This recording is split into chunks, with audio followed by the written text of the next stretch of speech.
The son becomes the father, the father the son. This is all I can send you, Kal-El. It's not who I am underneath that defines me, but what I do. You want to get nuts? Come on, let's get nuts.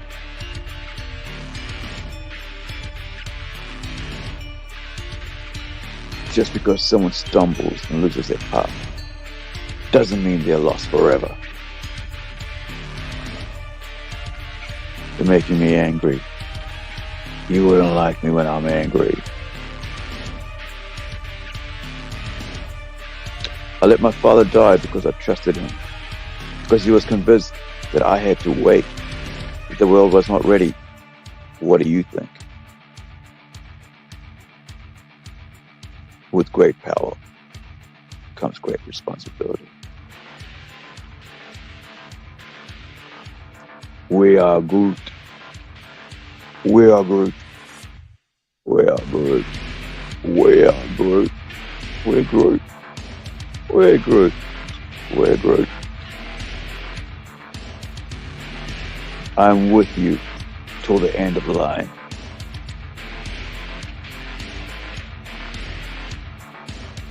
Tell me, do you believe? You will. 1.21 gigawatts. 1.21 gigawatts. That is the name of my store. It's also the amount of electricity needed for time travel. And that's how you're going to feel when you step into my store. You're going to feel like you step back into 1985. My store is all about the comics, toys, and nostalgia. If you have that nostalgia itch that needs to be scratched, come to my store. It's on 601 North Main Street, Borger, Texas. Again, I am 1.21 gigawatts, comics, toys, and nostalgia. The greatest toy and comic shop in a 50-mile radius in the great panhandle of this great state of Texas. 1.21 gigawatts. Hey! We're here. We're finally here. This is our new year, and this is our new show with Big Stu. Happy New Year, man! Long time no see.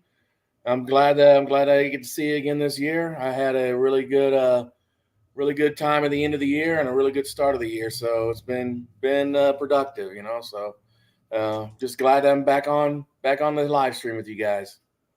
Talking about which, what was Christmas like for your store? Because that was your first Christmas, right? Yeah, it was. Man, I was really worried when I first started in the beginning of the Christmas season, right after Thanksgiving. You know, the day after Thanksgiving usually is a pretty busy day. I really didn't have a lot going on. And, you know, I had a little bit of stuff going on, but there were some events that were happening downtown that helped me out quite a bit. People, when they came in and were buying stuff, they were buying a lot more stuff. They were buying more, you know. Right. So that was very helpful. And then the one thing that did surprise me is like the couple weeks right after New Year's, right after Christmas and New Year's, the store had a big pop. Like for about 3 weeks, just good numbers every week. Yeah. And then last week and this week have been pretty slow.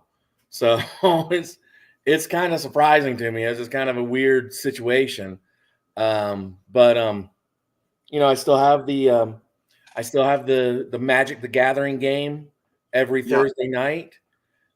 We just now introduced Dungeons and Dragons on Monday nights. Yeah. And so we're, you know, that stuff is still kicking around and still, you know, bringing me in a little bit of a income in the store. This isn't my only pillar of income. Obviously, I have to have other forms of income. So, you know, because I'm just, you know, the store won't sustain me. The store can barely sustain itself right now. So I have to help it along, you know, and, but which is fine. And that's what I'm going to do. My online sales for eBay are doing pretty good. I just sold, I don't know if you know the HasLab His Tank. Let's have a look. HasLab did his tank last year,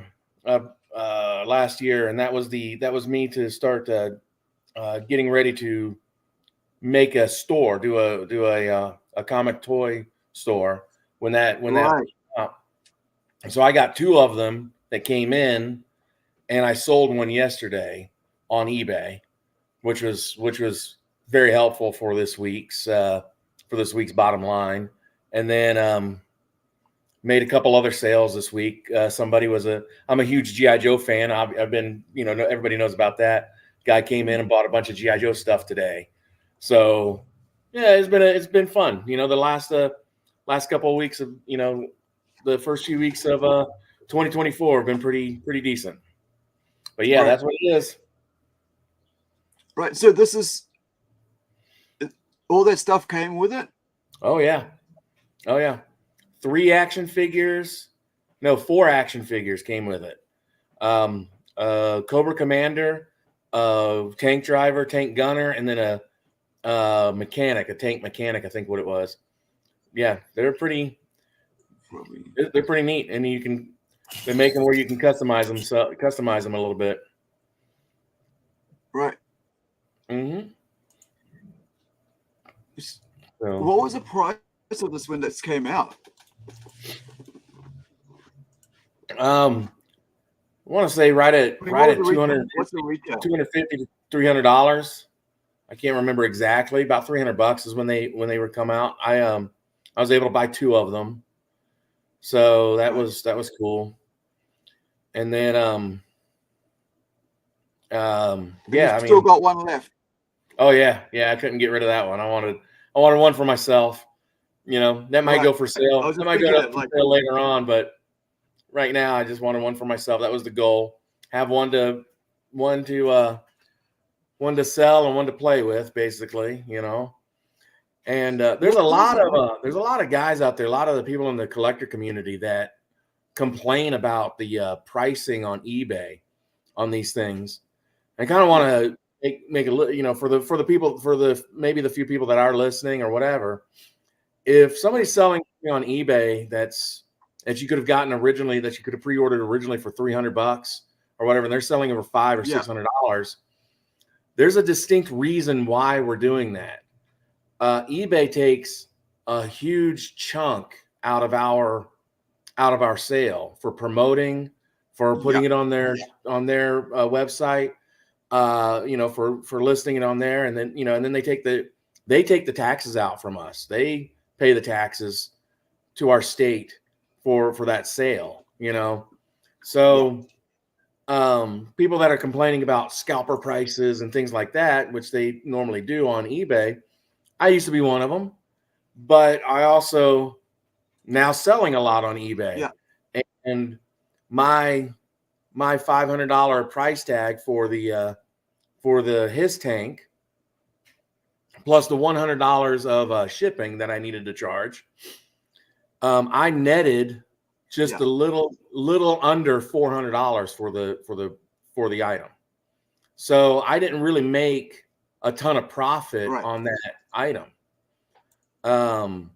So for the people that are yelling at the scalpers on eBay or whatever, and they're these guys, we're trying to pay for a little bit of our own hobby. A lot of the guys are trying to pay for their hobby, and they're also trying to maybe start up a little business of their own.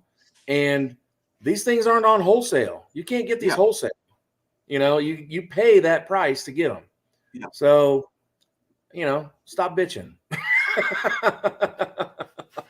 I guess is what I got to say about it. When it comes down to it,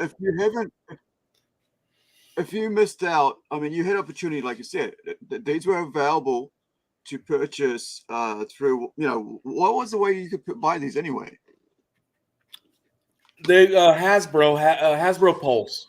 If you go to HasbroPulse.com, they do a thing called a HasLab, which is a crowdfunding platform, and you pay the crowdfunding what they're asking for it.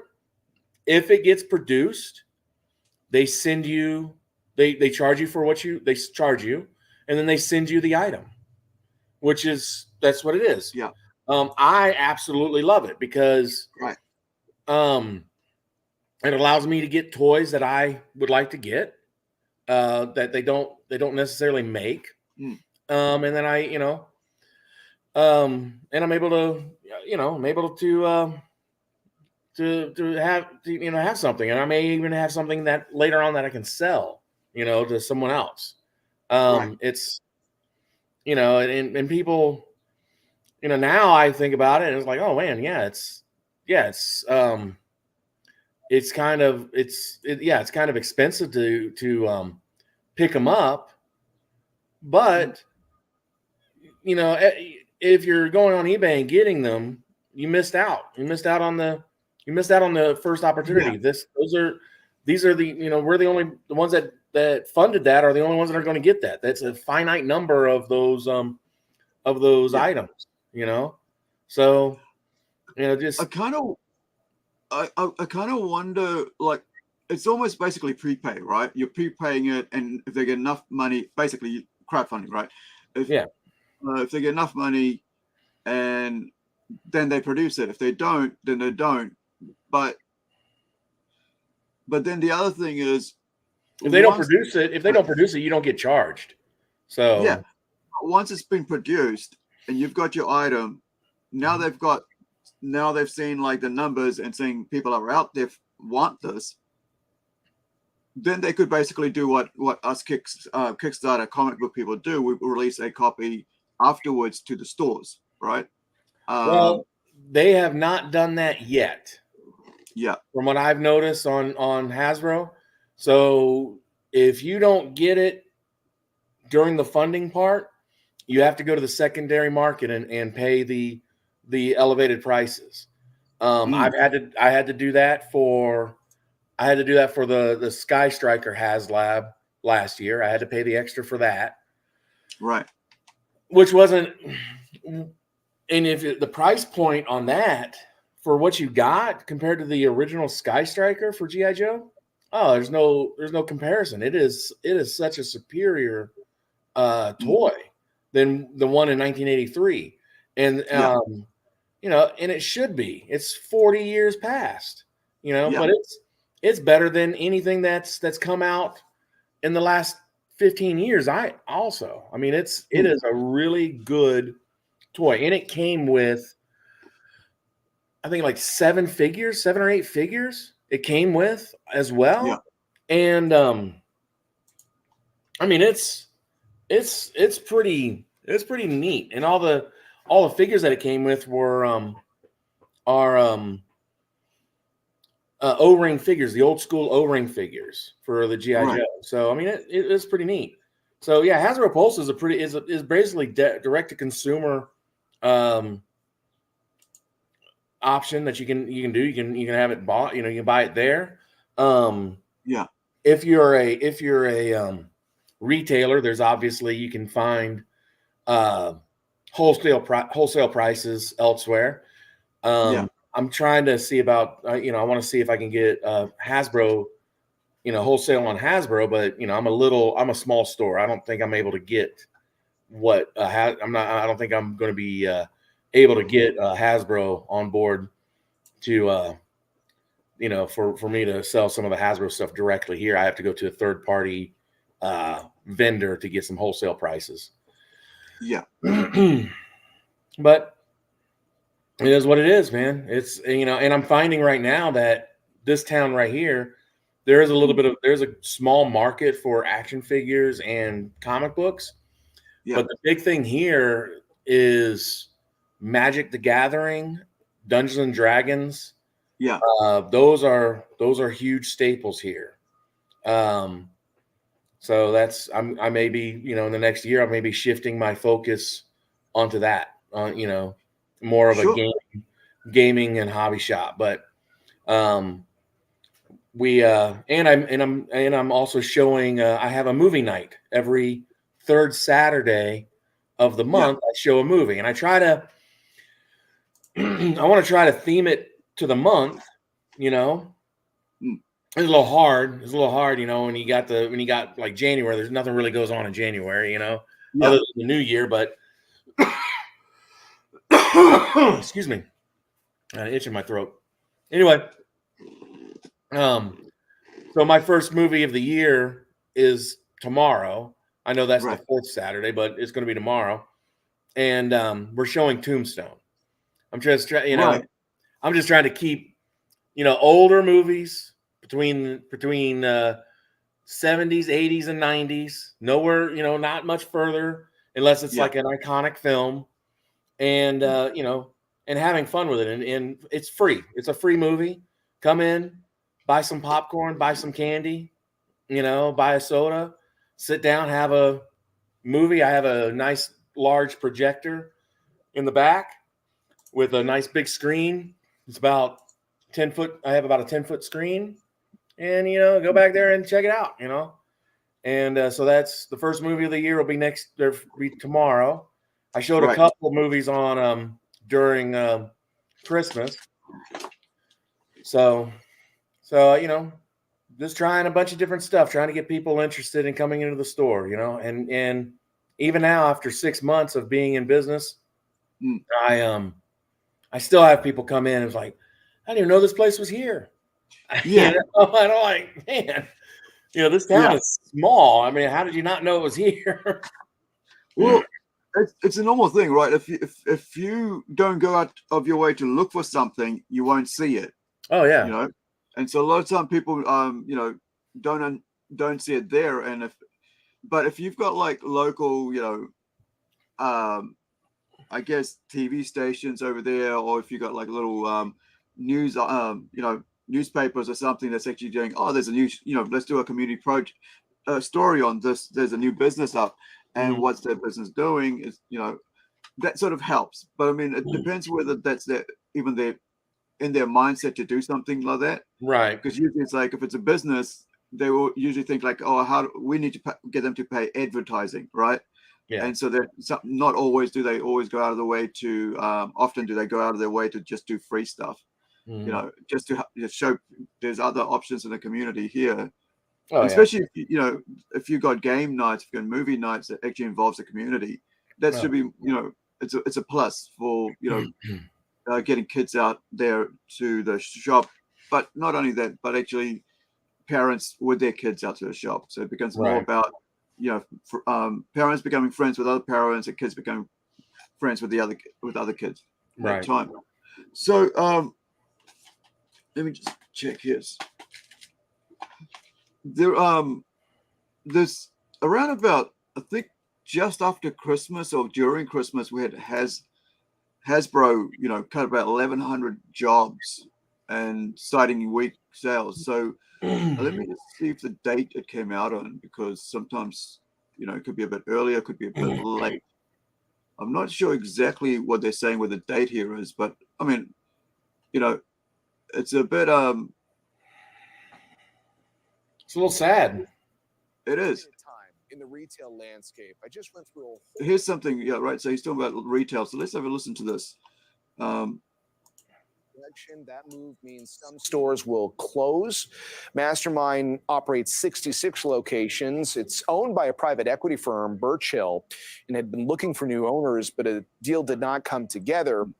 And this follows a recent bankruptcy filing from furniture retailer Bad Boy. We've also seen some American chains struggle in Canada. Both Nordstrom and Bed Bath & Beyond had shut down their Canadian operations this year.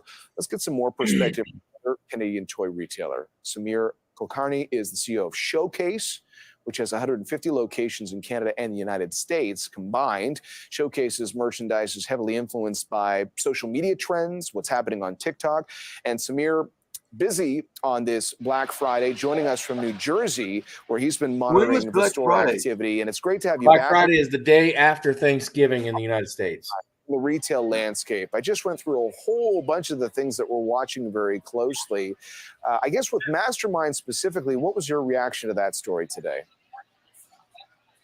Well, good to be with you, John. And Mastermind is an interesting story. It is an important, iconic toy retailer in Canada, and we're very proud of Canadian retail stories. Unfortunately, fallen on hard times. I think it's a cautionary tale to all retailers that social media moves very quickly.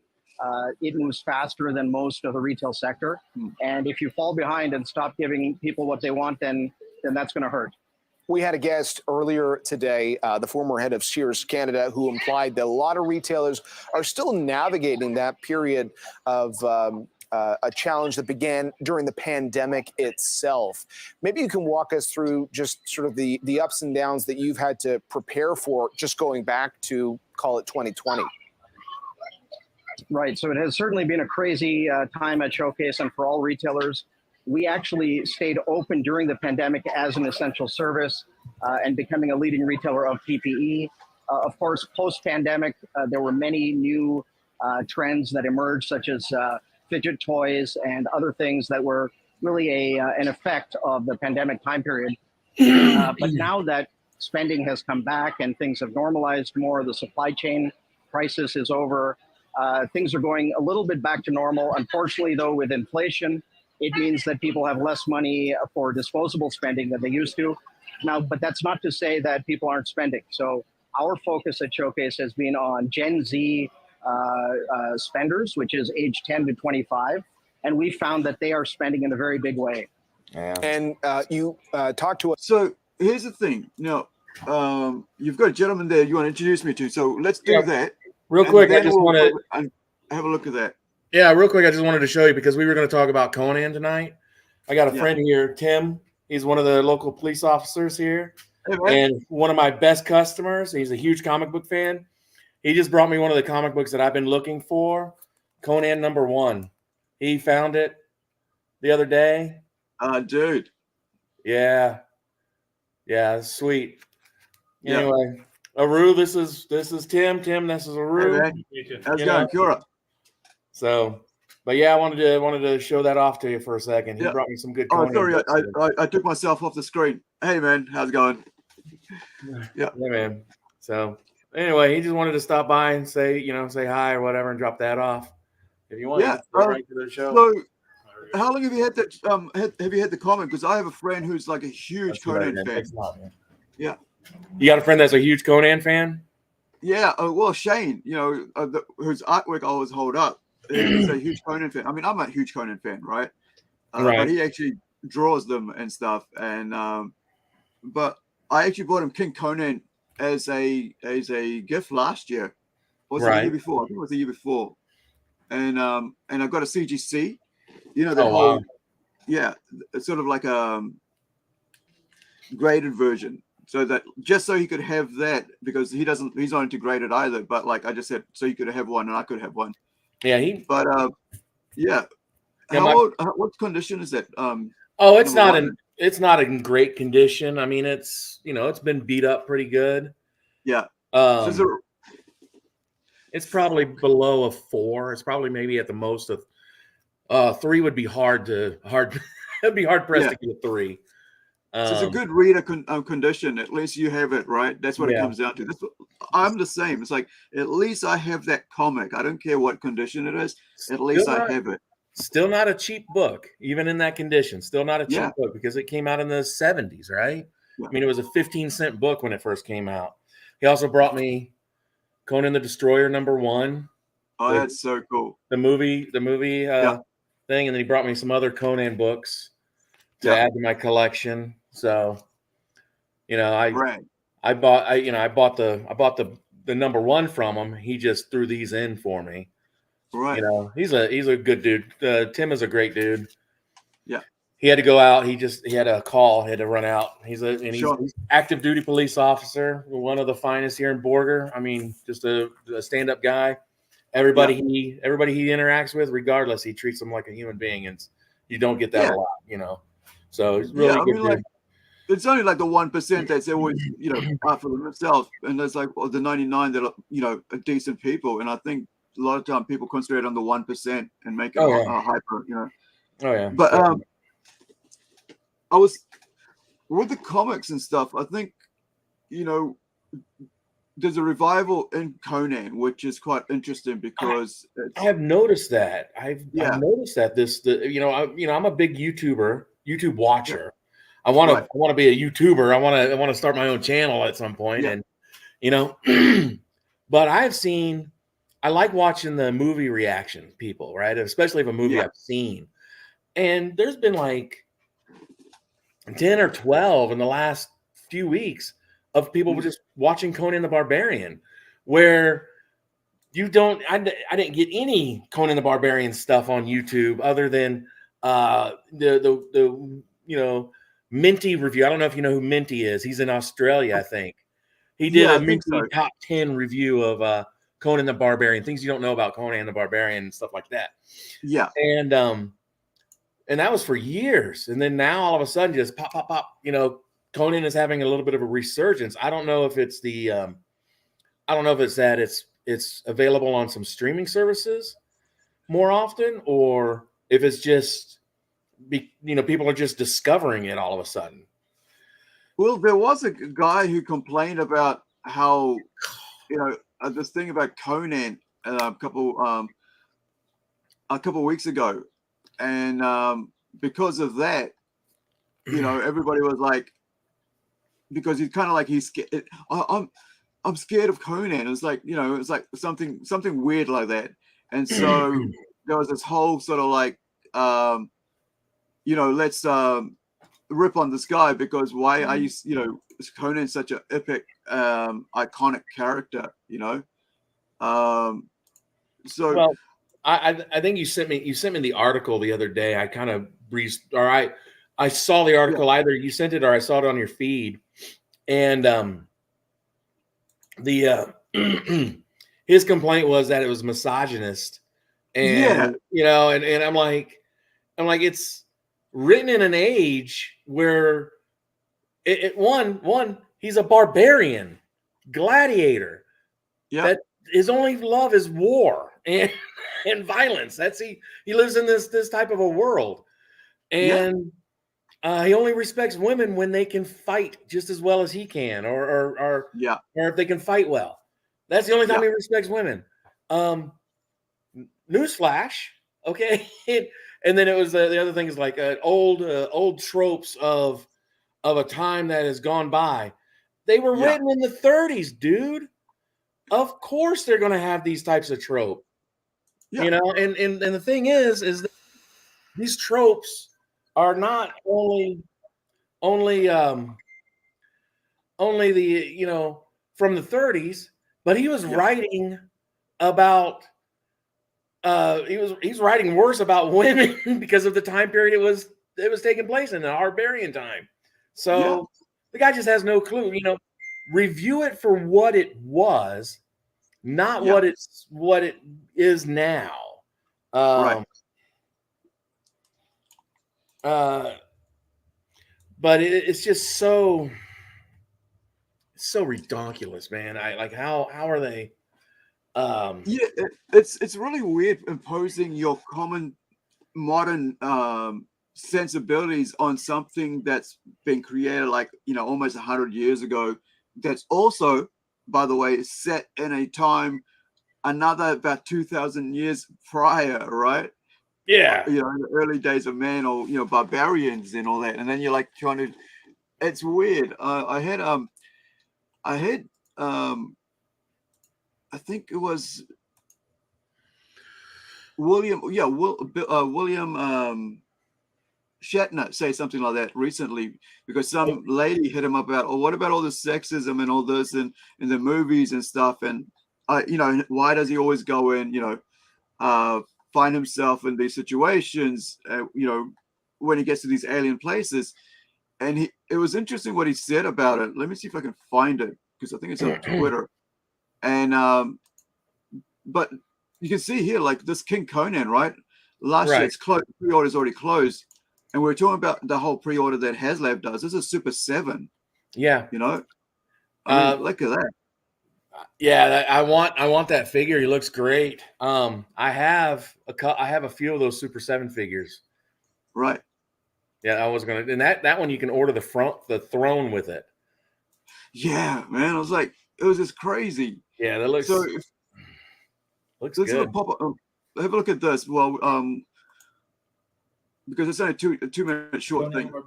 This is the video, right? So we gotta pump a little iron here, right? Just get a little pump on before we talk about Conan. Hello, everyone on the internet. My name is Kyle Wadiga with the Super 7 Design Team, and I'm here today to talk to you about what is best in life. To crush your enemies, see them driven before you, and to pre-order the Ultimates King Conan from Super 7 now!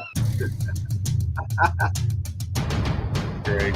Yeah, King Conan, the man who wears the crown of Aquilonia upon a troubled brow, finally gets an action figure here in the Ultimates line. The mysterious version of Arnold from the Conan the Barbarian movie that lit our imaginations on fire. Super 7 is going to give it to you, baby. Not only do you get King Conan, who's never had an action figure before, you get the Throne of Aquilonia too, sold separately, which has also never been made in action figure form either. I feel so honored to be able to bring this to life, and we're very excited about this guy. So let's talk about everything he comes with. He comes with a bunch of cool stuff. He has 6 hands, 2 fists, 2 gripping hands, 2 flat hands. He also has this awesome dagger, which is brand new, and a sheath for it to go into. He has the Atlantean sword, which you're very familiar with. He also has this awesome soft goods cape, which will be wired and fits between his pelts and his armor and all of his cool stuff that makes him look really, really awesome. And you're probably asking yourself, oh man, like this is so cool. Can't wait to get it.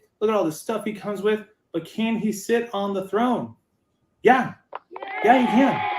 And then the throne, not to be outdone by the man who sits on it, beautifully detailed, beautifully sculpted. We went absolutely bonkers trying to get it as close to the movie prop as possible. Comes with this really cool spear.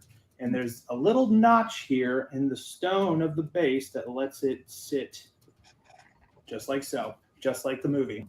And like I said, it's sold separately. It will have this awesome, really cool rug deco here, which is bananas. It was very difficult to get correct, but we got it. And by Crom, here he is in all of his Aquilonian beefy glory, King Conan sitting on the throne of Aquilonia. He looks so good. I'm so excited for everybody to get him. He's got those deep, newly retooled arms that he can think about his life choices. So what are you waiting for? Go to super7.com and pre-order your Conan the Barbarian, King Conan, today. That's pretty cool. They did some retooling on them. I mean, that's Arnold. So that's awesome. What we should do. Yeah. That's Yeah, awesome. I mean, when is this? It should be, is it like it should be a summer release because winter is just what you guys went through. Oh, you're in winter now, aren't you? Oh yeah, very much so. I'm not quite used to this winter stuff. Yeah. Let me see. So it should be coming out soon. Yeah, I mean it should be out over the summer, I would think. Yeah. That looks pretty cool. Yeah. Cowabunga, it was like the 80s, kind of early sort of. It was the 90s, wasn't it, with Cowabunga? Oh, 90s, yeah, for the turtles, pretty much. So here's talking about the sensibilities of things. This is the one that about William Shatner, right? So someone on William Shatner basically, on Twitter, right? So I have a little bit of a understanding of what had happened, Right. And I don't know what was asked of William Shatner, but Paramount, the company, did this new image of like Star Trek, or like, and had all of the main people of Star Trek pictured, right? And they didn't put William Shatner in it. And you're like, and I'm like, he's just as important. Captain? What's that? Where is my friggin' captain? Yeah. Where's my first captain? Yeah. William Shatner is just as important as Leonard Nimoy. Without Bill, there would be no Star Trek. No, it would not be. There would not be. I wholeheartedly believe that. And we can say the same thing about Spock. If there was no Spock, there would be no Star Trek. I'm not taking anything away from Leonard Nimoy. But all of the others, we could have, you could have interchanged them with other actors because, except for McCoy. So the 3 mains, in my opinion, I think, you had to have them because they were the central part of the show. Not until the movies did the other ones really start to be integral to the stories. You did have a Scotty story here. He was very important. He was very integral. But would we have had a Star Trek without Scotty? Sure, we would have. Yeah. Would it have been just as popular? Yeah, pretty sure it would have been. Yeah. But just to cut William Shatner out of that is just a real kick in the teeth to him, in my opinion. Well, it's because he doesn't toe the line with everything that Hollywood does, and so he's quite, he's not holding back anything, right? When he says what he says, and so they don't like that. And I was just trying to find because I got 2 figures for Christmas, and one was Spock, and one was William Shatner, Captain Kirk, from my brother-in-law. He said, "Oh, I know you love this. Do you have this already?" I go, no, I don't. And I'm so excited. And I was like, I didn't expect it that would I'd get Star Trek this year. And but I didn't expect it because they said that we weren't doing presents this year, and suddenly like everybody's got presents except me to hand out. So it's like, but yeah, I have so many freaking toys, so many places. I don't know where those are, but I'm sure I'll find it soon. I know it. So let's have a look at this, right? This is about the 60s and about this series that is made like about, was it 23rd century or something like that? Was it the 3rd century? I can't 23rd century, yeah. Yeah. So all that time, and here, same situation that guy was doing with Conan. You've got a lady doing with a Star Trek show made in the 60s about the 21st century, like way in the future. And you know what? If he didn't, you'd call him a xenophobe, wouldn't you? Right? Well, I'm reading the question here. Yeah. I'm assuming it's the question you got up here on the screen. Yeah, so the Karen Crawford character. Yeah. They had Jim Kirk on the show, but let me ask you this serious question. Whose idea was it for your character to screw every female alien? You could have told Gene no, but you didn't. Yeah. Also, screaming at people at a convention makes you lose fans. Okay, I'm glad her name is Karen. All right. Yeah. But here's the thing. Have you looked at society today? Okay. Yeah. Grown women are throwing themselves at guys on left and right just because of what their bank account is like.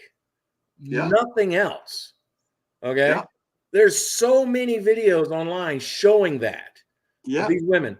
So is it really that far-fetched to say that a guy that's traveling through the universe might take advantage of some of that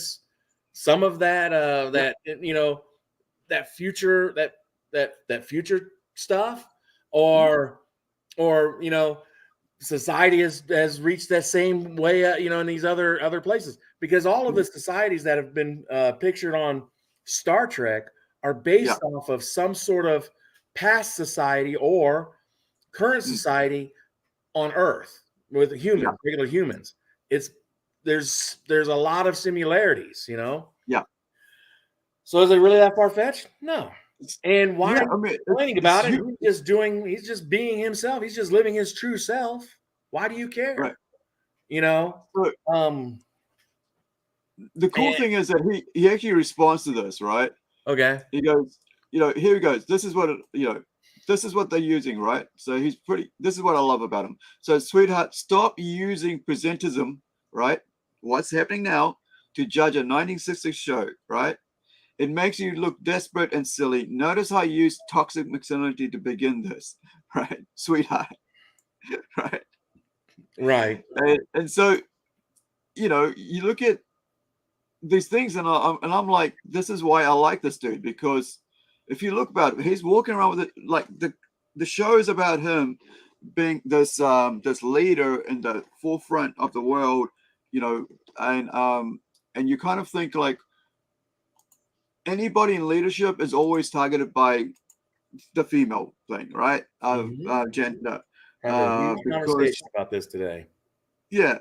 So they always kind of like want to, be part of that, because they want strong men, masculine men, because they feel like that's their safe place. They're especially if they're rich, because that's, as we were just saying before, women consider richness equated to everything now, like finances, everything, and because they don't want anybody who's broke or so-called.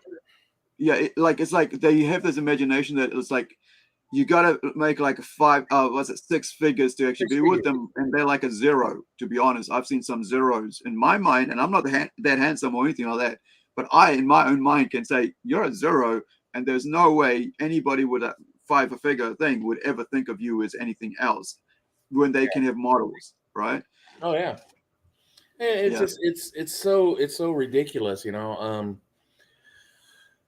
Yeah, why are we using today's lens to critique past writings? We don't. Why are you doing that? Why is that a thing now? It shouldn't be. I was one of the people that said, they were starting to say that they were going to do a Star Trek show based in the time of Spock and Kirk, right? I was in there like, hey, they should do it like a period piece, like they're doing an old Western or something like that. They should put all of the make all of the uniforms exactly what it is, make all of the sets exactly what they were. Maybe update them just a little bit, but not to the extent that they are now. But that a person that was watching it in the 60s could look at it like, oh wow, that's what we saw in the 60s, and come up with some writing. I know it's hard to do to write an idea of like why it looks this way. Just that's the way it was designed. I love Star Trek. I absolutely love Star Trek. But the biggest problem that Star Trek has right now is they're trying to conform everything that's happened in Star Trek, and that in Star Trek's history, they're trying to line it up with our history, where they should just be like, no, that's Star Trek. It's fiction. Things happened differently there, and now it's different here. Okay, that's why it's different. Yeah. So there was a little while back, there was this show that was made as like out of fans, and it's called Star Trek Continues, and this is from that, and that's Vic Mignogna. I always get his name wrong, who played Kirk, kind of like a youngish looking Kirk, but Kirk, and it's quite a really interesting, you're talking about like, West End, and kind of reminded me of that. Right. And so let me just put detail before I swear I could almost smell the gun oil. Yeah. Well, she's still in the experimental stage, but once we get the bugs out. That's James Doohan's son. To Captain Kirk. Kirk, the guy that's playing Scotty is James Doohan's son. He's actually right. I'll be right there. Yeah. All right. Playtime's I over. recognize him. Let's get back to work. Oh, I'd love to watch this. This would be great. Yeah. Why not? You telling me that wouldn't work? Yeah, well, I mean, they did a whole series. I mean, and communique was accurate. Brilliant. 3 power stations in Let me see when he made it, because it's kind of like a fan sort of like, likely to feeling fuel cells again. There is this came out about like 11 years ago. That's because it was a joke. Let me look. The power stations were anchored very high rating. The purpose of providing energy and fuel for passing Federation ships. And what would cause a failure on that scale? Unknown. So you can see it's done with so much love, right? Oh yeah. Compared to anything you see on TV, right? I mean, currently you see on TV. So let me bring up a bit more information about this show, since we've talked about here. So this is the Star Trek Continues, the further adventures of the crew of the USS Enterprise. So it's got a very high rating. I haven't finished watching it, and I think that's what I'm going to do today. Get around to because it's online. So the story behind it. Let's have a look.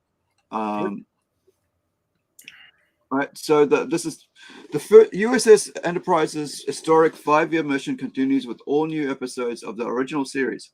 Star Trek continues a new Trek series beams down with exciting adventures of the Federation's most heroic crew led by James T. Kirk.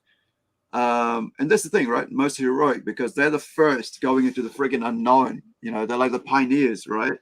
Mm-hmm. And I think that's the other thing about it. Is like, I mean, I know when pioneers came to New Zealand, or and everywhere else in the world, in the ships, they were very heroic because they're taking chances that nobody else would, and they put their best foot forward, swallowed their fear, and went out there. And I think that's what people don't realize, that why Star Trek resonates with so many people, because of that whole adventure, the idea that the redcoats were, the redcoats were always going to die when they went down, because there's always someone who's going to, fade away. And so this one here, like, it's like the lighting and color of the highly accurate sets accentuate the equally detailed props and costumes, matching the original series that ran from 1966 to 1969. So, it's fans of the original series will especially enjoy the plot pilot, as a familiar guest star from the original series reprises his role in a title that we just watched, right? Pilgrim of Eternity. So this is the one you're talking about, right? Chris Doohan? Yeah. Montgomery Scott's son? Yeah. Yeah. Neat. Yeah, he plays Scotty. That's cool. Yeah. So, yeah, man. I mean, like, it's such a, to see something like this. Here's a trailer, which is, whereas compared to the other, we just saw the intro to the other thing. So I'm just going to grab water.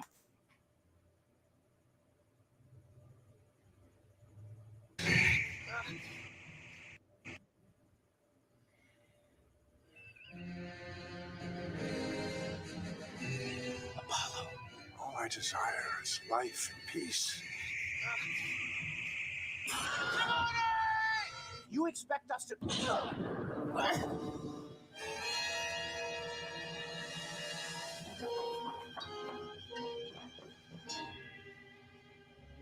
Please don't send me back there.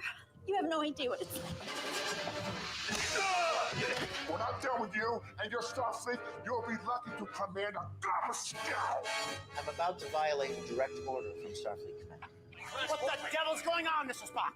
It appears you were temporarily interchanged with counterparts from a parallel universe. Status report. The Android vessels have entered orbit, sir. They're charging weapons. Lock onto their lead ship and fire. Captain? I said fire! I am the captain's woman. You are, aren't you? Join me. Together we shall be the architects of our own future. Our sister world opposes our desire to join the Federation. They will stop us.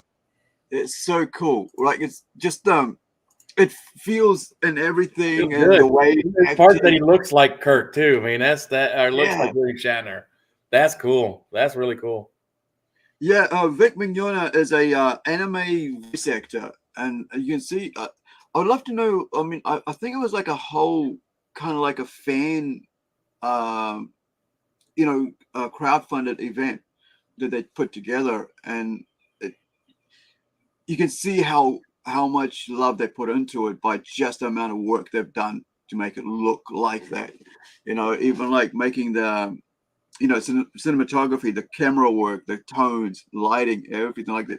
It said there that they, I mean, I don't think they had a huge budget either for that. No, but I mean, do you need one? I mean, do you need a huge budget as long as you can get the sets built? I mean, yeah. And that was the thing, is like, I think the original series for me is number one.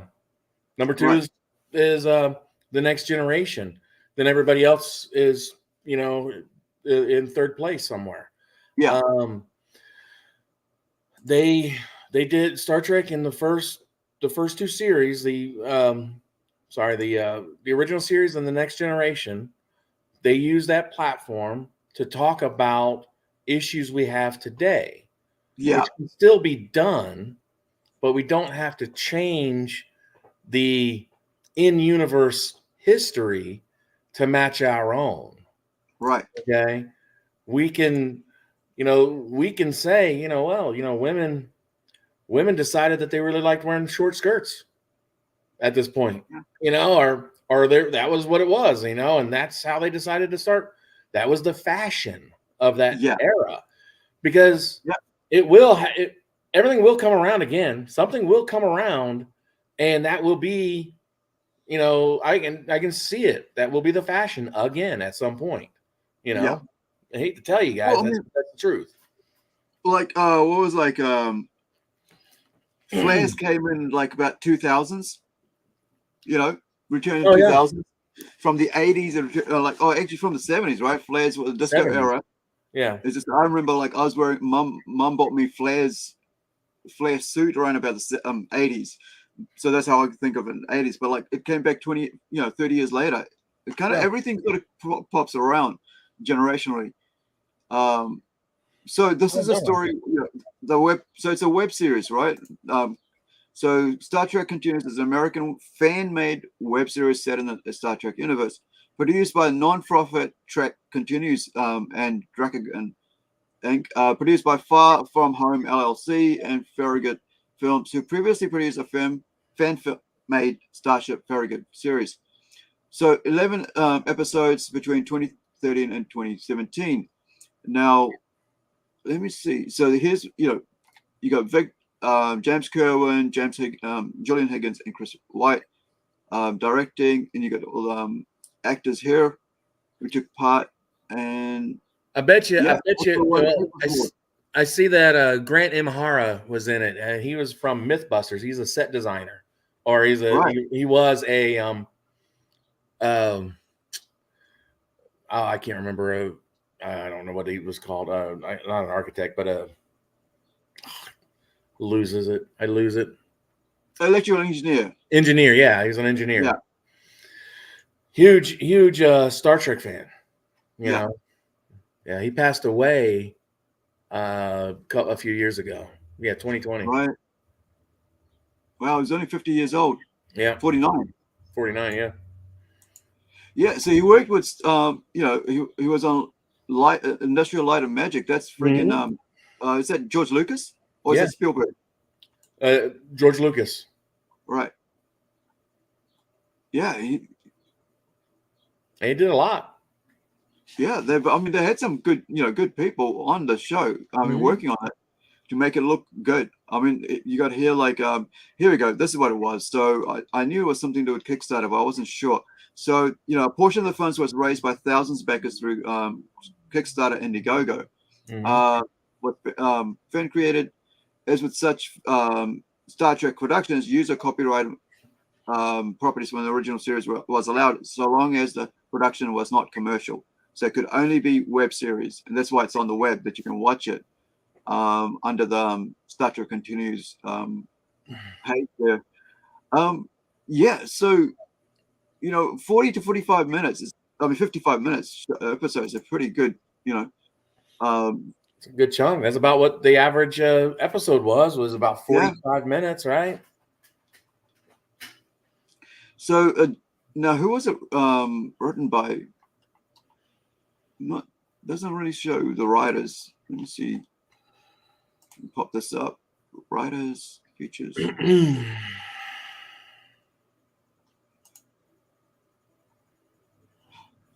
So here we go. So Frank. So Vic Mignogna, heavily involved with writing and stuff as well as acting in it. So you got James Kerwin, Chris White.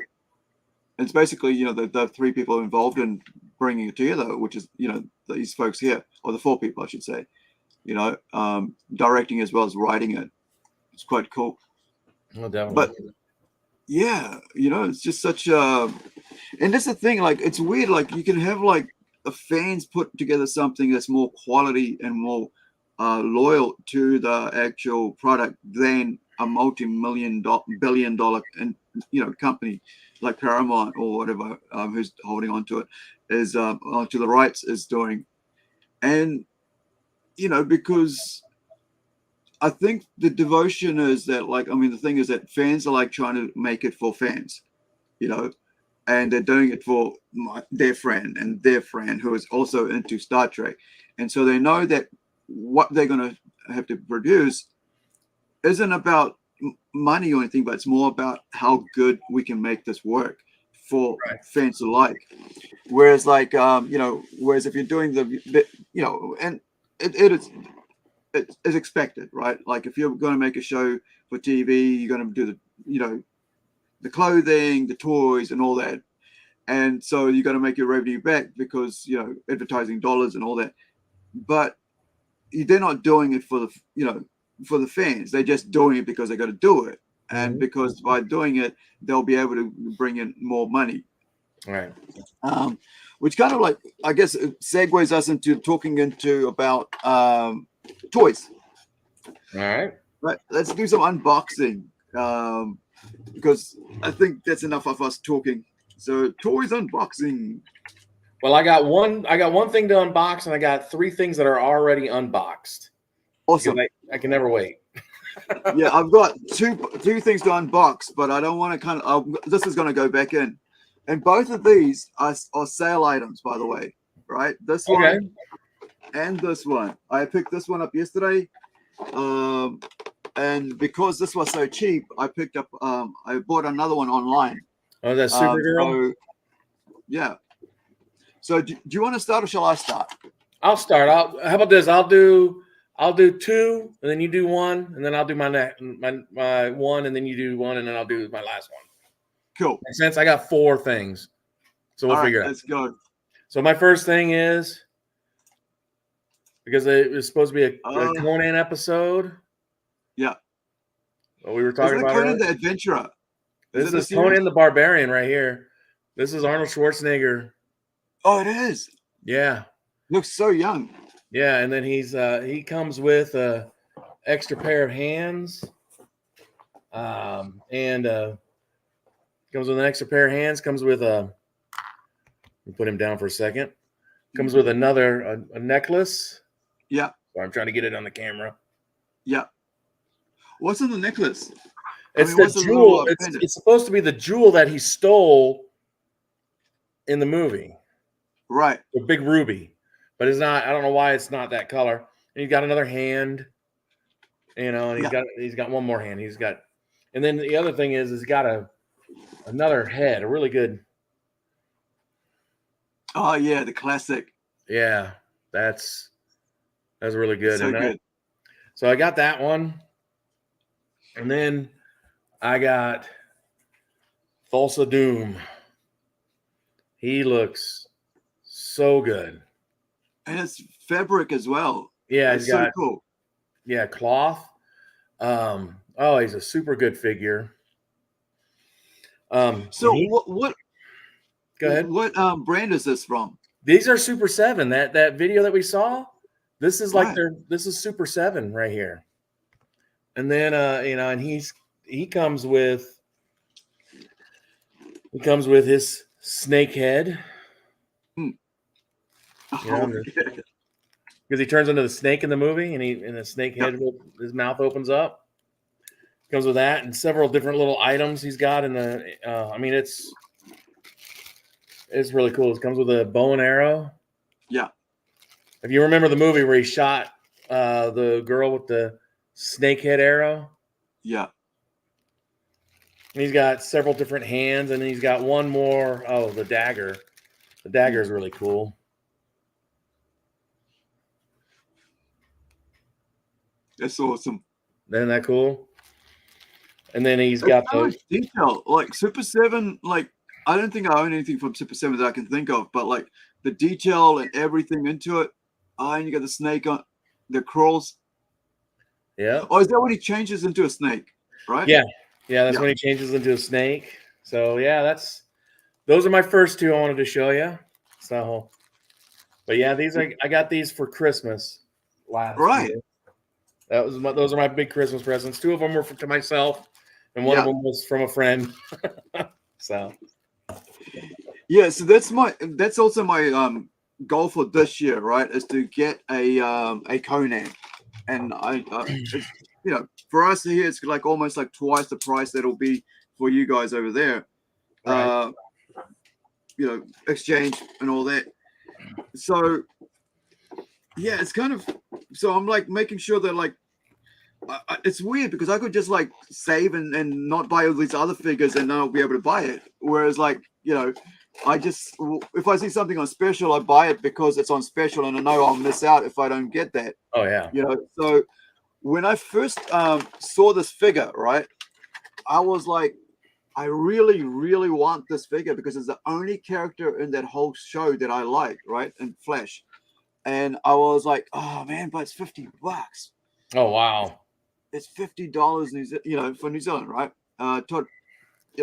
So, and I was like, but I love this figure. And as soon as I saw it, I went to the I saw the movie and I went to the shop and I saw it there and I was like,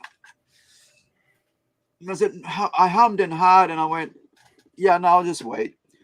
Right. Lo and behold, last week it came online for the shop that I'm at. Okay. My local shop that was on special, $15. That's 70% off, dude. 70% off for this. And I'm like, okay, I'll click and I'll go in and pick it up. So I went and picked it up. Then yesterday, I was like, you know what? It's still one there, but it's, it's at their main branch or warehouse, wherever. So it's going to cost me $10 to get it to me. And I thought, what if I bought this and I bought another female figure that I like, and now that's $40, right? Or $30, sorry, something like that. And I'll send to me. So it's $15 each. So now I've got another figure, but because in Creator Girl, there is a character that looks like her, like the haircut, right? Okay. Before they put this out, like we designed this character 2 years ago, and so the hair is like this. And I thought, if I mess with that figure, I could make her look like my character, and draw, color it up, paint it up and whatever, touch it up.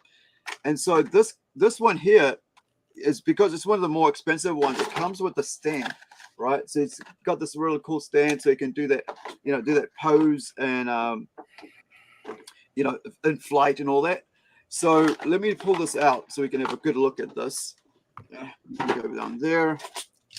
My little craft knife out and clip off one tie, and that's on the other tie. And she's the one from the movie. She's the one actor that really stood out for me. I mean, Michael Keaton's there was cool. I mean, but I've seen Michael Keaton before, right? I haven't seen a Supergirl before for a while, right? Right. And so with her character and the fact that she was raised and it's kind of like that Red Sun Superman kind of thing, right? So kind of raised in communism and stuff like that. And I don't want to spoil much more if you haven't seen it. I saw the Flash movie. Right. So yeah, so the whole storyline, and I think for me it really, it was good. I enjoyed it, and I like the story idea and stuff. I mean, but they did do a lot of cuts to it that took out like Henry Cavill and stuff.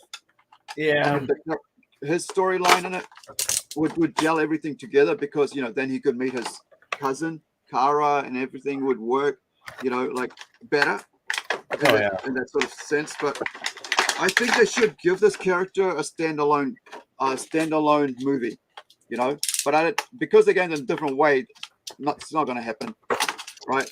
Yeah, not going to happen. Unfortunately. Right. So all these cool poses she can do, right? Blow up your screen. Expand your screen. Oh, I will. Sorry. All right, let's get that going. Right. So look at how detailed she looks. Oh yeah. like amazing, you know. And it's of course it's McFarlane, so you got all the little, you know, toes point up and everything, you know, ankles and they go around and around. So you can pose it in so many ways. Now, but the other thing here is, like I was saying, it comes with a stand, and it's only the high end sort of like almost like, you know, Black Label, I guess, for them is when it comes with a proper stand. And I like to have stands for all my figures because, you know, you bump into anything and it falls over, it's just annoying because you got to most of the time just spent freaking picking them and posing them again. Right. And so I think this what I get annoyed about, like Hasbro with the Marvel Legends, right? They don't put out they don't give you your stands with them. Oh because it's like it's only like freaking 10 cents, to be honest. If they put it in there, mass manufacturing prices around 10 to 25 cents, right? If you can't, you know, like factor that into your cost of the actual product, I mean, what the hell are you doing? Right. Well, you know, we could do a whole show on what, you know, things that are wrong with Hasbro. Yeah. Yeah, I mean, but well, I did have like a meme somebody made that I shared about how, like, you know, they just. I'll show you something. I've got a photo I took yesterday as well while I was out when I bought this bunny one. I mean, Bugs Bunny figure. So here we go. Oh, phew. For a minute there, I thought it actually sliced up the card. Oh no, that would not be good. No. So let's see. How does this pose?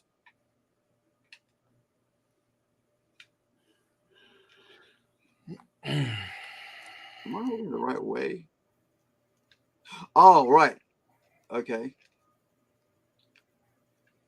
Having it upside down. Yeah, I was holding it upside down. I was going like that, but then you go like this. It's like there, right? Yeah. So it's going to clip in. Going to bend down. There we go. Now it's up. So I'll put that away.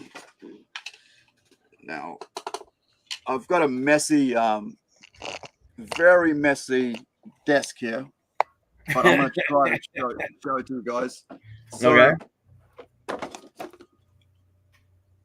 Actually, I probably need to get a bit higher. So, and the cool thing is, I like the stand. It's big enough, right? So it could actually stand, right?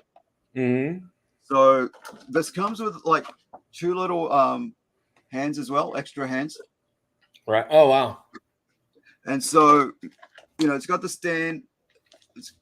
Let's put it around.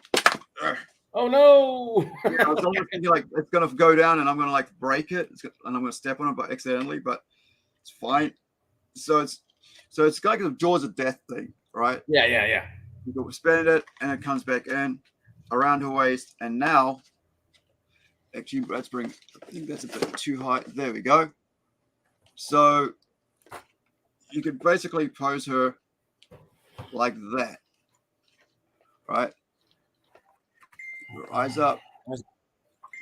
You know, whatever way you want to pose her, you can get her to pose that way.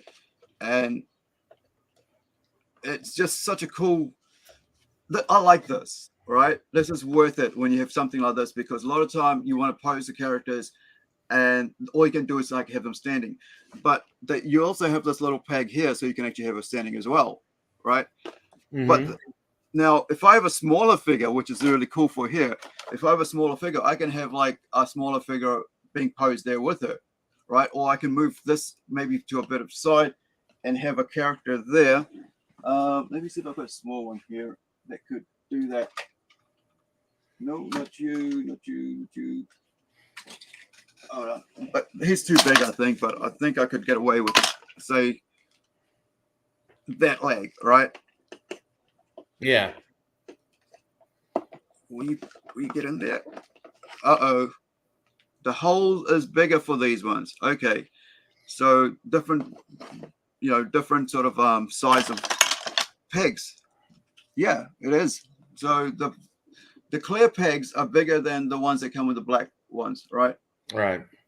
So that's going to bum up. But I mean, if you heated it up, like, I mean, not heated up, if you put it in hot water, boiling water, you could actually resize the hole to make it work with that if you want to do that.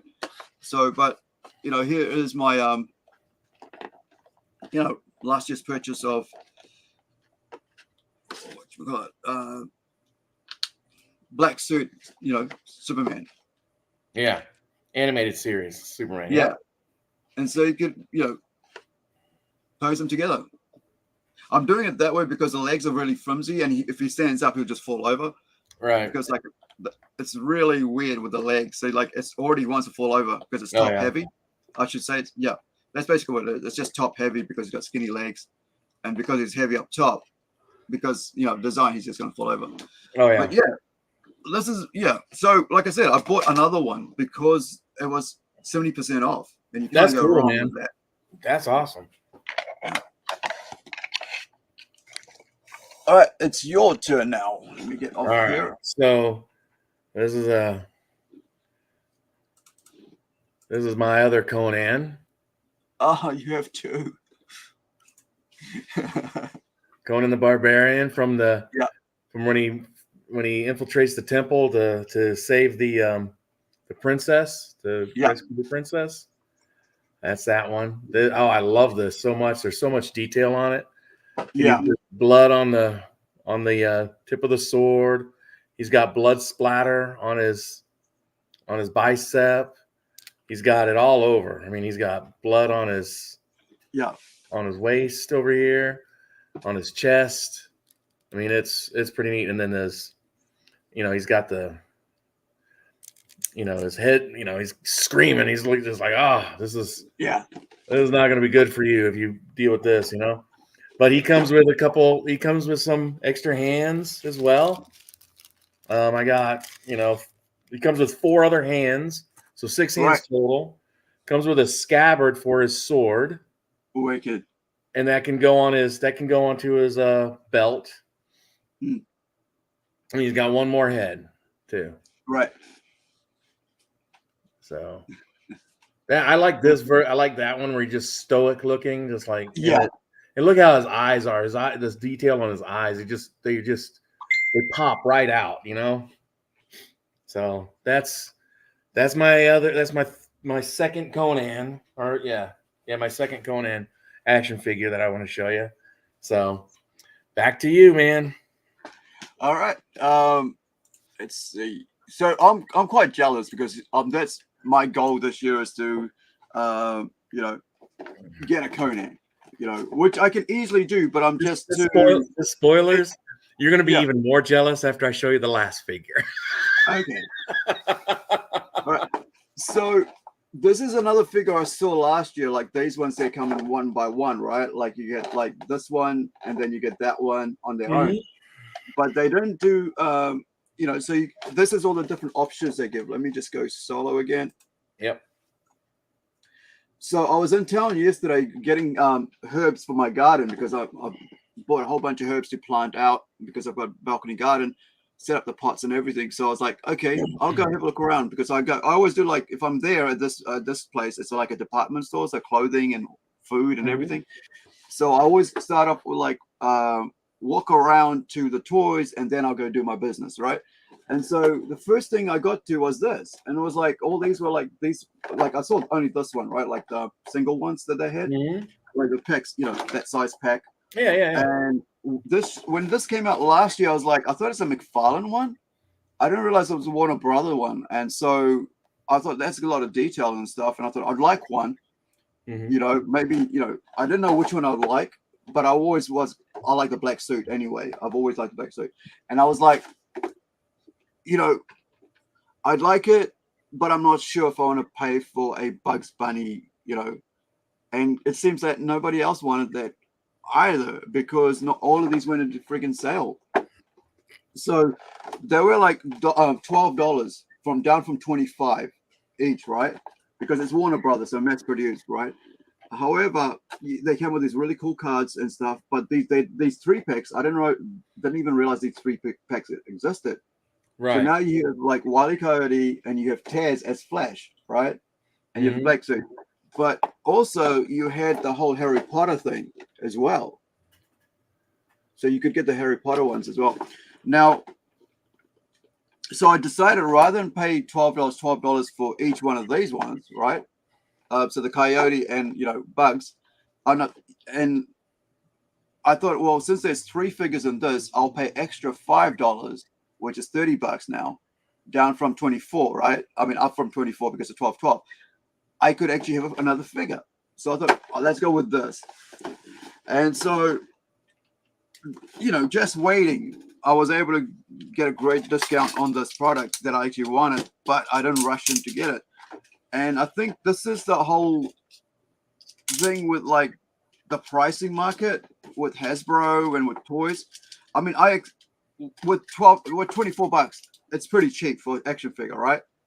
But when you look at like something like Hasbro with their like Marvel Legends, it's like up in the 50s here in New Zealand, and also, you know, and I understand why, and I you know, especially when you look at the ones that you had with Super 7, right? You understand why, because they're freaking decent, really worthwhile quality figures, and you're not going to complain about the quality because you know they come from a very high-end product, right? You know, provider, and you're, you know, and the other thing, like with that, when we talked about the whole his thing, right? You were willing, you know, you knew you were getting a good product, and you're willing to wait and put that money in. So people, you know. People don't there get is it. that market as well. So there is a market where there's low end. So that's there are lots of shiny foil looking, you know, pack. And then with that, I just noticed that none of them come with stands, but they have big feet, right? So you don't really need stands with that. So let's start with Taz.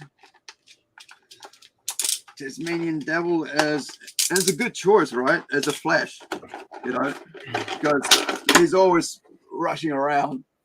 Look at that. Yeah, he looks right. That looks good. So, you know, he moves around his little wind. You know, was that like dirt things? Tornado. Dust cloud. You know, so his face doesn't move. His ear, these ear things move, right? Hands move, wrist moves, his fingers don't move, but he's got elbow, shoulder, and, you know, wrist joints. So that's pretty cool there. Now,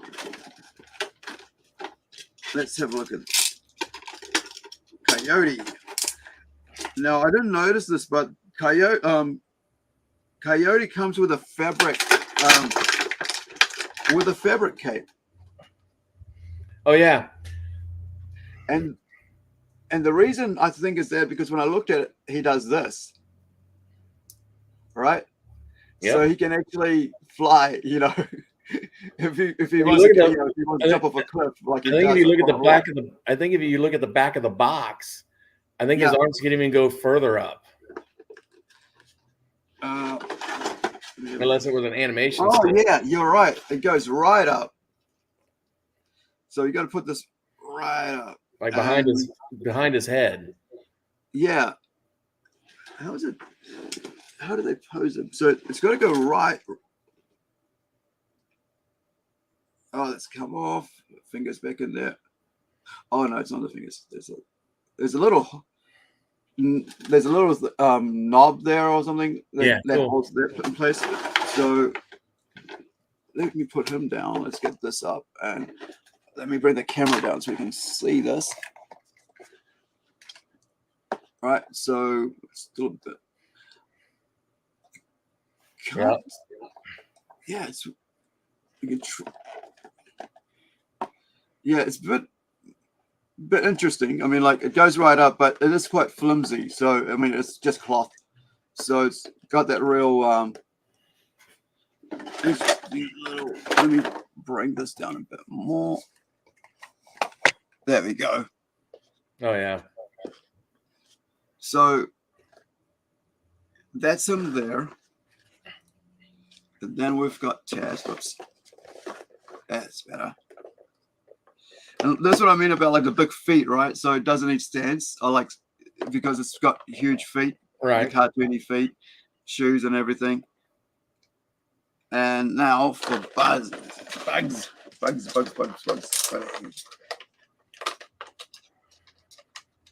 Yeah, what's up, Doc?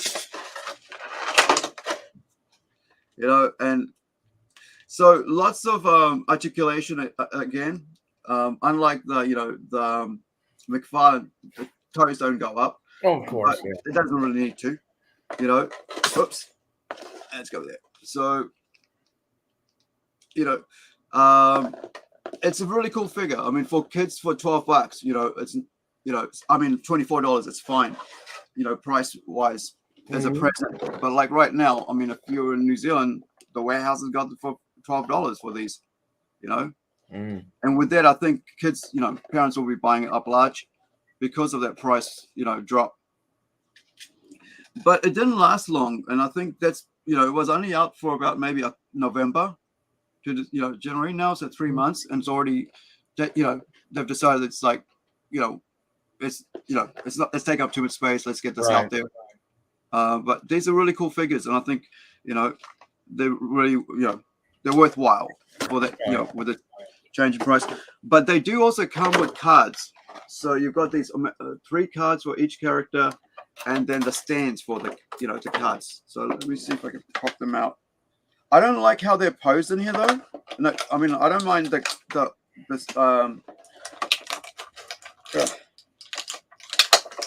don't mind the stands being put like that, but these cards, they're like, they just, you know, look at that. If the moment you take them out, they're going to get creased and everything. Oh yeah.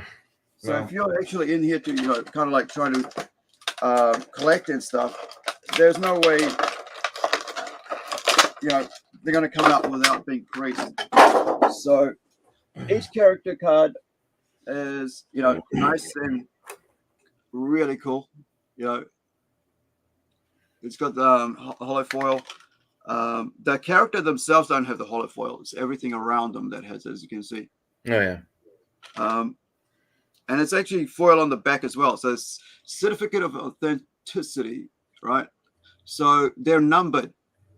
Each one of I didn't realize that each one of these are numbered. So this is like 20,000. So this pack has 20,000, or if it's like, you know, Wile E. Coyote and, you know,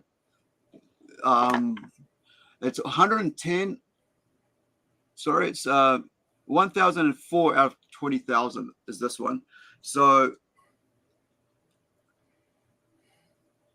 you get these cards and you just put them up like that next to them.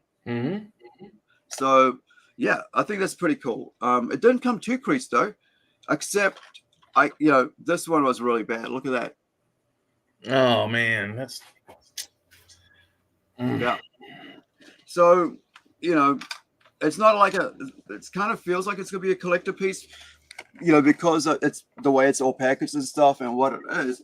But then they go and put in a silly thing like that. You could have just chucked it into you know, a sleeve and, you know, glued it to the top or something, you know, right? Somewhere like, or actually just had it flat, right? Just had it flat and just like put a sellotape over it, you know, like this one here, you know.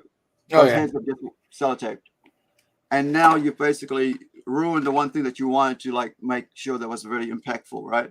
As part of this, which is a special, you know, release item. I mean, numbered item. Yeah, so that's a bit of a bummer. But you know, so with the figures, you know, you got the stomach movement, you know, you've got that, shoulders, elbows, wrists, heads turn all around, you know, eyes in the back of his head. You know, his knees, ankles, waist, and also there's the other one here. This good movement. You got the whole, you know, that's really good. That's really good movement for that kind of a figure. Just to, you know, that's a really good articulation for that.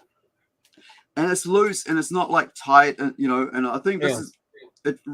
And of course they've got this, right, the pins, and which is which is a new thing, right? That figures have pins now rather than what was it called? What did they have before? They had pins. They're going pinless. Right. Yeah. So because if you look at this one, same thing.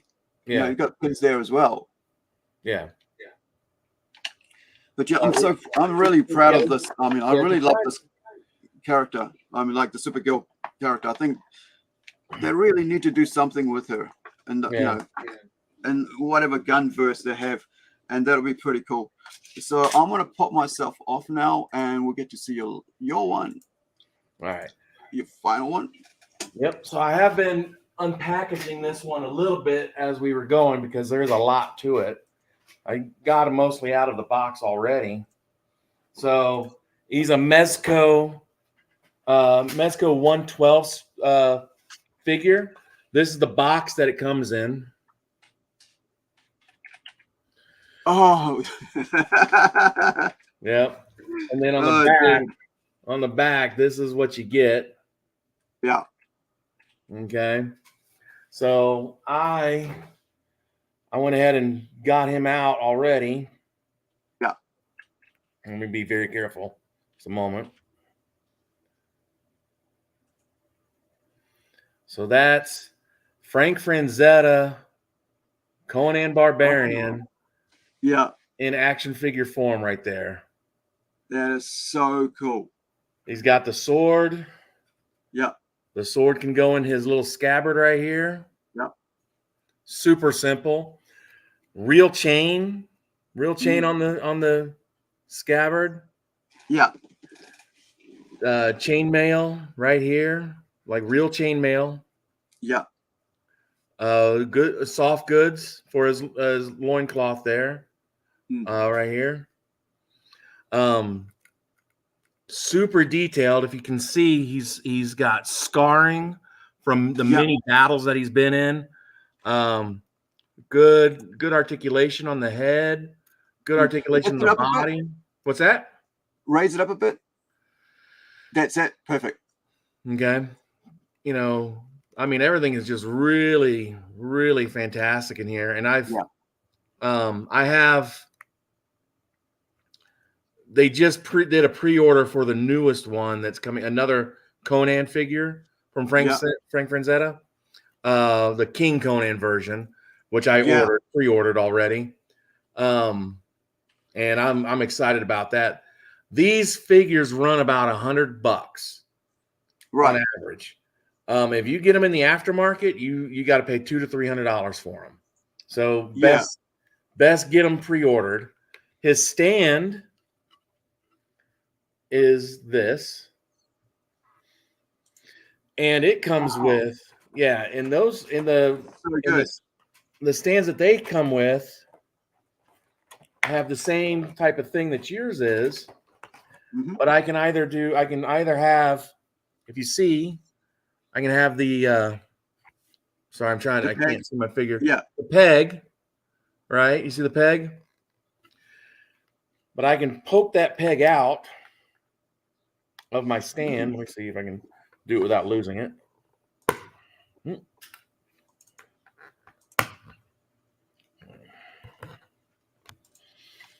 Poke that peg out. Now the peg is all by itself now. And then I can put an action grip on it. So that now he can be in a jumping pose if I wanted to show it. You see what I'm saying? Yeah, it's awesome. And he comes with a little coat. Comes with a like a poncho type thing. Yeah. All soft goods. Another poncho thing. Or no, this is a loincloth. This is a loincloth thing that you fold up around him. Yeah. And then, oh my goodness. The guy is armed to the teeth. He's got 6 more hands. Sorry. Try not to spill everything. 6 hands. I'm cramping up. It's got a breast strap. It straps across his chest to hold his axe. Got his axe. Oops. Yeah, these guys are Mezco They 112. really put a lot of effort into making him as good as possible. Oh yeah, it's so cool, man. Oh yeah, and he's got another. He's got a scimitar. Yeah. Which is just cool as can be. And then he's got one more head. I got one more head for him.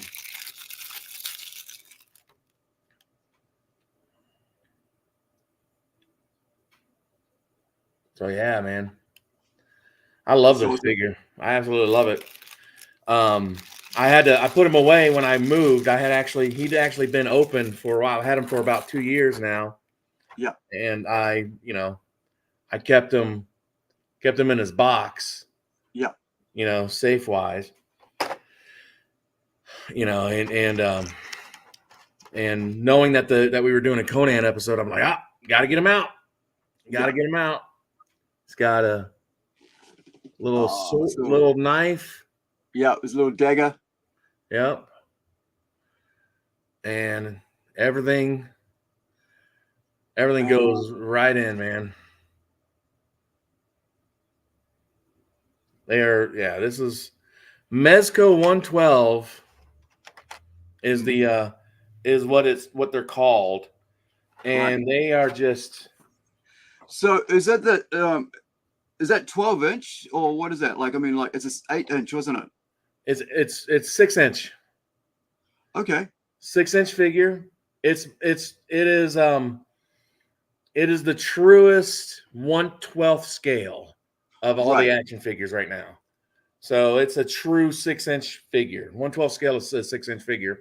So 6 inches equals 6 foot is what they're trying to translate it to.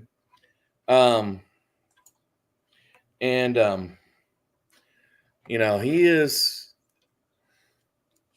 I mean, he can get on there and be a jumping. You can be jumping or whatever.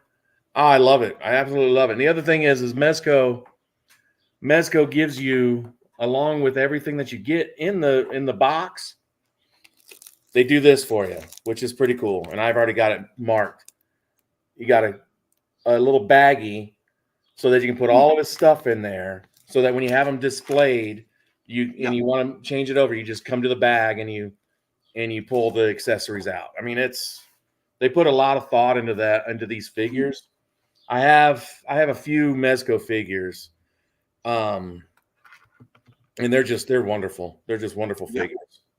They're pricey. They can be pricey, but man, when you see what when you look at the detail on it, I'll bring him up. So one more I found the one that you actually were talking about, right? Yeah. That you're going to put in.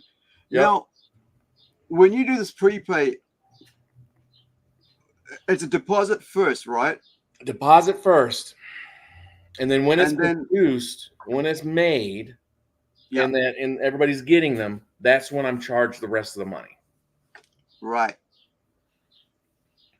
So yeah, I'm just trying to figure out if I want in on this, but like for me, it's like I got to figure out like the freight and stuff. Yeah. And so it's July comes out. It will be lucky if it comes out in July. yeah, because that's approximate, right? Oh yeah, definitely. Because all these things, it takes time, and I think. We're at a place in the world, right, with crowdfunding and stuff, with all this stuff, that we'd rather have a real good thing later than to have a pretty shoddy product early. Oh, definitely. And this is a really great figure, and I probably, if I'm going to get one, I'm probably want to get this one. Look at that. Oh, Look at the coat on this thing, man. It's actually woolen coat and everything. It's so much detail. And this is the one where you can get the throne as well. Like you'd be getting the throne separate, right? I think that throne comes separately on this one. I'm not sure on the Mezco one. Yeah. Different heads. Mm-hmm. And it's got a hammer as well in this one. Oh, yeah. That's the war hammer, isn't it?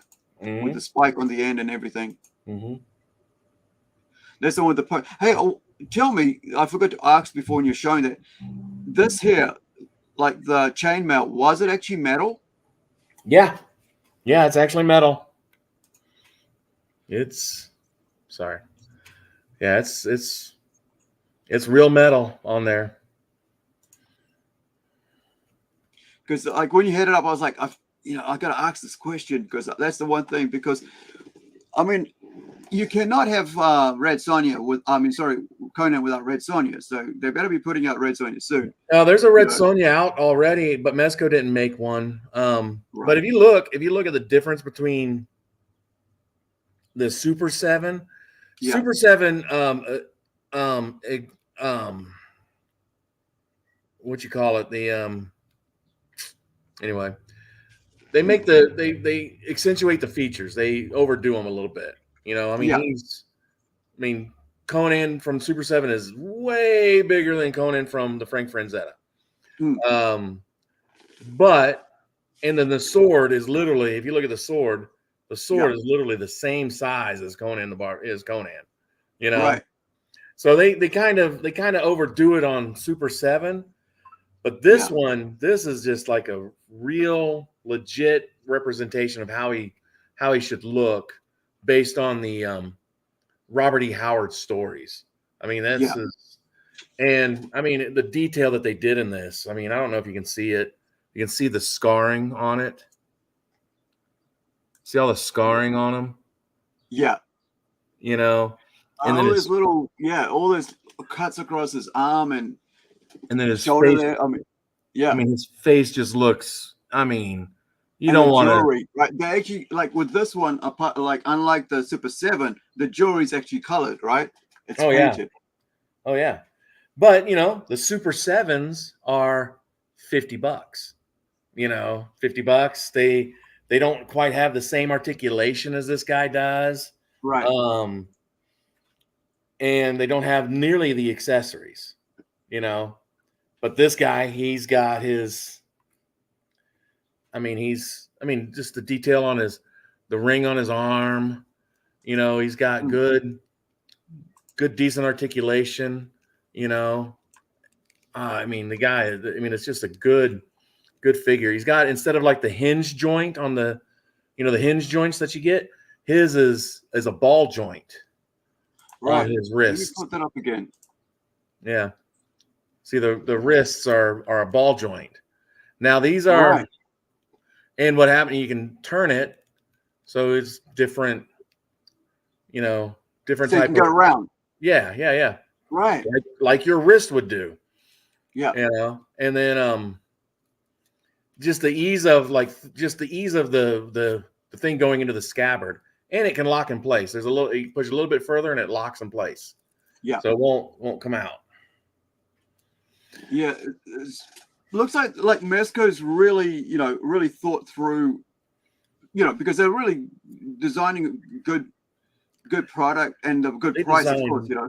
They design great product. I have the first Mezco thing that I bought was a the Nosferatu Count Orlok. If you remember the silent film Nosferatu back in 1922 or whatever.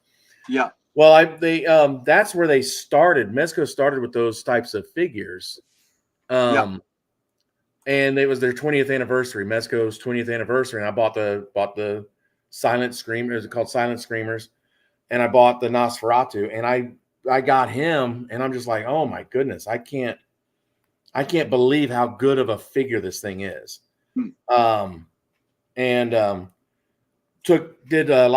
Did some photography with them and stuff. In all honesty, later on I'll send you some of the pictures I did with this Conan and with the Nosferatu figure and stuff like that.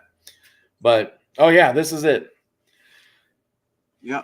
Oh, that's the Foosh. The Foosh. If you go to Mezco, so this is what you've got, right? Yep, that's what I got.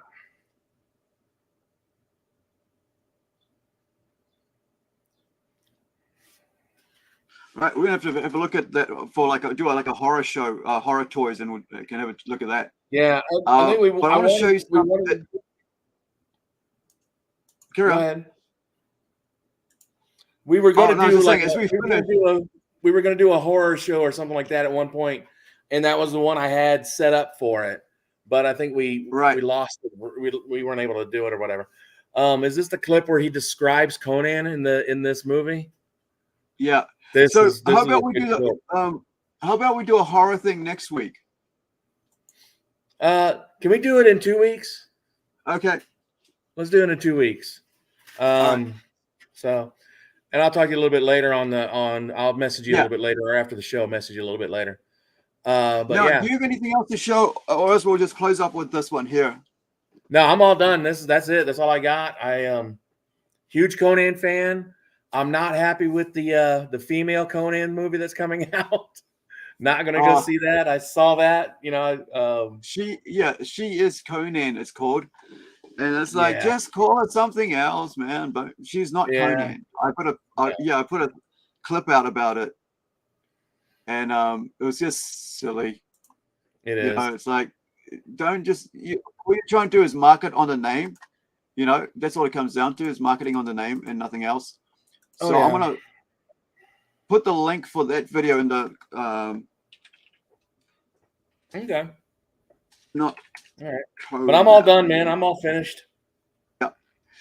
All right. So let's have a watch of this. Okay. And we'll end it. Tell me about your character, Conan. Conan.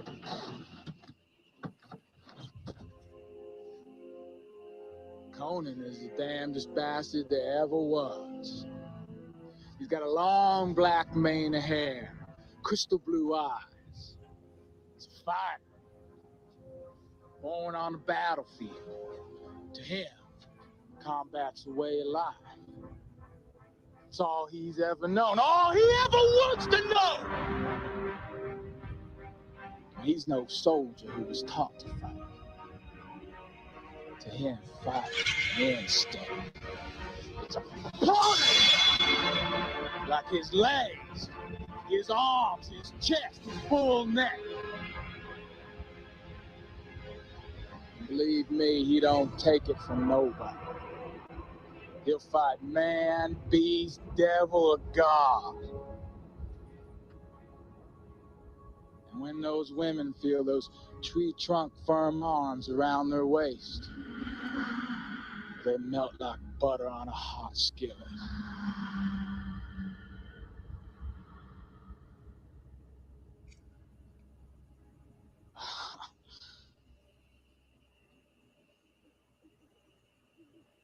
Oh, hell. Man. Texas own Robert E. Howard, man. Robert E. Howard's from Texas. Wrote this iconic guy, man. Yeah. Just that's a great clip. I've never seen that movie. I want to see it. It's one of my I watched it all of a sudden in the middle of the night. I woke up to go, I couldn't sleep, put it on, and next thing, and I only realized it was about Conan when he started talking about it. That's the moment. Just watching the movie, didn't think much about it. It's like, oh, yeah, that Robert E. Howard. Yep. Texas own. He's just a little west of Dallas or Fort Worth, Dallas area. Just a little northwest of there is where he was born and I think pretty much died. But he was a bit crazy. He had some mental problems. Yeah, unfortunately, and he did commit suicide. That was very unfortunate. But the way he wrote Conan is one of the craziest things. He literally thought Conan was behind him with an axe, and he's telling him, "Write my story, write my adventures, or I will cleave you in two." And through the night, he's just going like scared out of his mind that this thing is going to kill him. And that was it. The next morning, you know, Conan wasn't there, and he had several short stories written. So yeah, but anyway, man, that's what I got, man. That's what I got for tonight. You know, and awesome. I love seeing all those three figures, man. Like, yeah, I mean, I'm surrounded by figures, but like you know, it's the one thing that when I was, you know, 13, 14, when I first watched, you know, Conan movie with Dad, and you know, on VHS, it's like always stuck with me, and I was hunting down books and stuff and reading. Here's the thing: I've never really got down into reading Conan comics. You know, the most I've read is probably about 30 issues or something, but I've never really into the Conan comics. But I love the pocket books, right? It was just like the novels always got me. It was like that's what I started in, and that's what I'll probably, you know, always end up reading and enjoy, you know.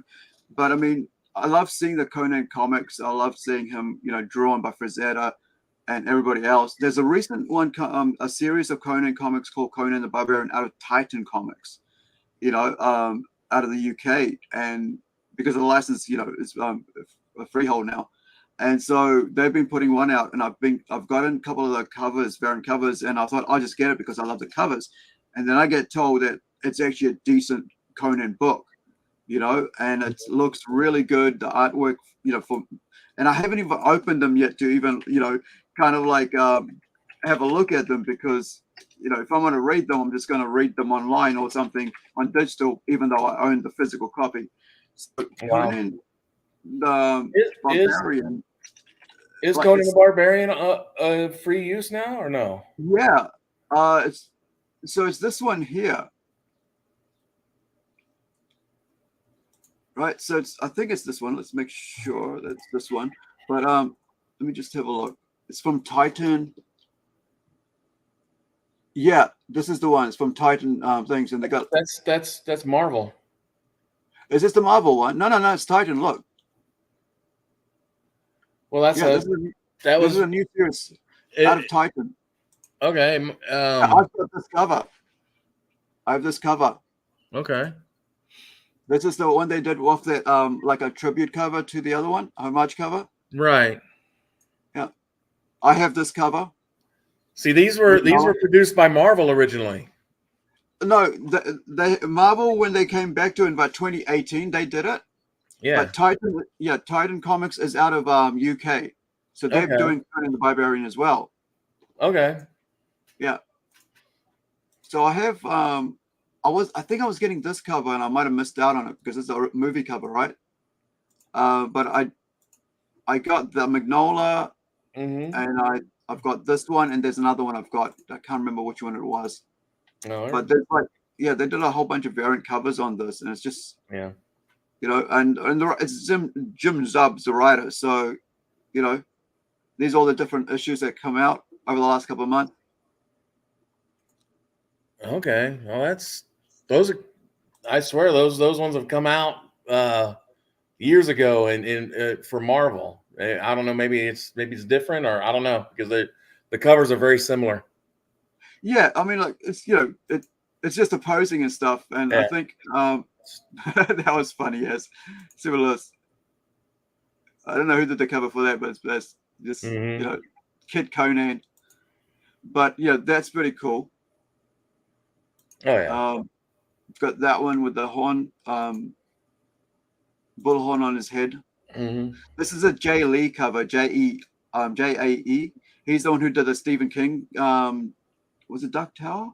Yeah, the Dark Tower series covers, and you worked on that series. Well, that looks like the I can't remember the story, but basically he gets mesmerized by a woman to go to this up this mountain where he has to fight a bunch of hill giants. Right. And yeah, that's what that reminds me of. I remember that short story. So, but well, man, I am all finished. If you yeah, that's us for today. I think so. We'll finish off with this. So thank you. Let's put out a little clip on the way out, but thank you everybody for joining us, and thank you, Big Stu. Thank And you, Arun. starting Thank you off for with having the me new- again. New year, 2024, first episode with both of us. Yeah. Yes, So yeah, thank you so much, man. So everybody else, thank you for joining us. Catch us here again next week at the same time, same bat channel, same bat time. Be well, and bye, Big Steve. Have a good one, guys. 1.21 gigawatts. 1.21 gigawatts. That is the name of my store. It's also the amount of electricity needed for time travel. And that's how you're going to feel when you step into my store. You're going to feel like you step back into 1985. My store is all about the comics, toys, and nostalgia. If you have that nostalgia itch that needs to be scratched, come to my store. It's on 601 North Main Street, Borger, Texas. Again, I am 1.21 gigawatts, comics, toys, and nostalgia. The greatest toy and comic shop in a 50-mile radius in the great panhandle of this great state of Texas.